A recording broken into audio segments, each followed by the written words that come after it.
Anonymous Pinoy Confessions. Male, 36 years old. Hello everyone. I just wanted to hear your thoughts, and I know the internet should be the last place to seek advice, but here I am. I am married and we have a 3-year-old daughter.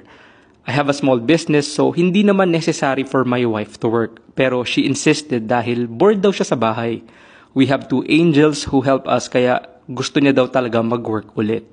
Nung una, hindi ko maintindihan, pero pinayagan ko na din, baka kasi gusto niya lang talaga ulit magkaroon ng something that's hers. 1 year into the BPO industry, I found out my wife has a 26-year-old boyfriend. My wife is incredibly beautiful and she looks younger than her age.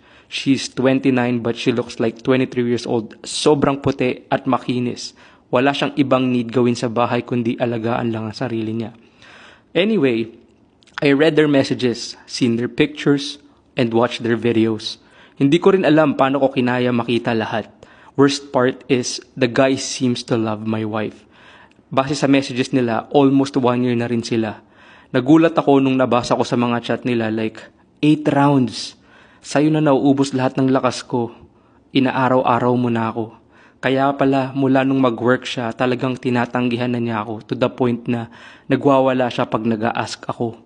Pero since busy ako sa negosyo, I just let it slide and hindi na ako namimilit. At this point, hindi ko na talaga alam gagawin. I feel numb and sumasagi na sa isip ko tapusin buhay ko. I still love her and I wanna fix it, pero parang hindi naman siya nagsisisi sa ginawa niya. What should I do?